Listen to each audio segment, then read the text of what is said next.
जय माँ समलेई सांग माने made of power YouTube channel के तुमके मन के मुई स्वागत करुछे। तो आज जन्मा में ओडिशा रे मिलुथिबा लैपटॉप स्कीम विषय रे जेनटा कि तुम प्लस टू पास करिथिबा छात्र छात्री मान के ई स्कीम रे उपकृत होई पारसन। तो चलो जन्मा सब डिटेल्स आज ये वीडियो रे इतार एलिजिबिलिटी क्राइटेरिया काना अच्छे कहाँ के लैपटॉप मिली पारबा केन मने अप्लाई करि पारबे आ केभे रे अप्लाई होउछे आ मेरिट लिस्ट केभे आसबा आ कटअप मार्क केते जीवा। तो सब डिटेल्स आज वीडियो रे मुई तुमके मन के बताबी। वीडियो के लास्ट जाए देखो आ वीडियो रे जदी भल लागला हेले वीडियो के टिके लाइक करो। फास्ट रे इतार जदी एलिजिबिलिटी देखम हेले पिला माने जदी एही लैपटॉप स्कीम रे अप्लाई करबार लागि चाहुचो हेले जदी तमर सीबीएसई बोर्ड रे पास करिछो किंबा तमे आईसीएसई रे पास करिछो हेले तमे ई लैपटॉप स्कीम रे एलिजिबल होई नि पारो। ये लैपटॉप स्कीम टा तुम खाली सीएचएससी बोर्ड लगे जेन माने सीएचएससी बोर्ड रे पास करिछ प्लस टू टा पास करिछ हेले तमे ये लैपटॉप स्कीम रे अप्लाई करि पारबो। तुम आर्ट्स हो किंबा साइंस हो किंबा कॉमर्स हो किंबा संस्कृत वोकेशनल जदि तुम कोर्स करिछ पढ़िछ हेले तमे ये लैपटॉप स्कीम रे एलिजिबल हो पारबो। तुम गवर्नमेंट सेक्टर रे हो किंबा प्राइवेट सेक्टर कॉलेज रे हो गवर्नमेंट कॉलेज रे किंबा प्राइवेट कॉलेज रे पढ़िथिले भी तुम स्कीम रे एलिजिबल हो पारबो। ओडिशान सबु बरस यही स्कीम द्वारा 15,000 छात्र छात्री मन के लैपटॉप टंका मिलसी जेनटा कि तुमर 3,000 टंका मिलसी।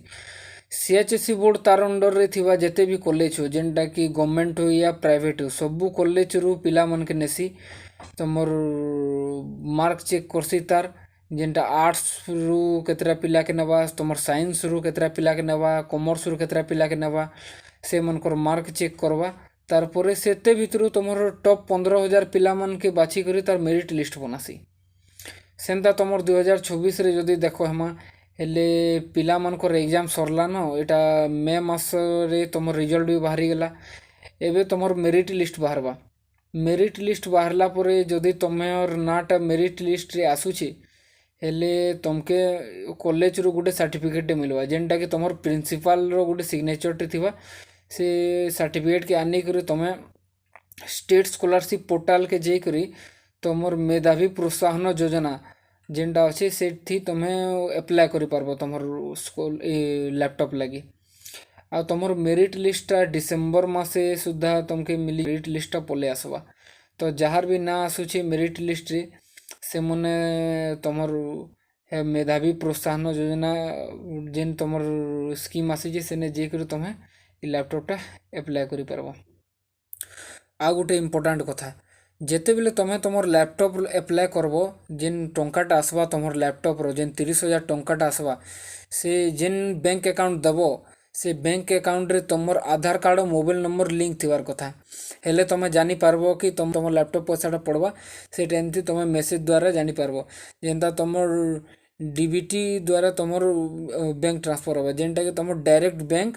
ट्रांसपोर्ट द्वारा तुमर पैसा पड़वा से तुम्हें जदि तुमर जदि फोन नंबर आउ आधार कार्ड लिंक नी न हेले तुम्हें एखन जे करी लिंक करि पारबो तुमर बैंक रे जे करी लिंक करि पारबो।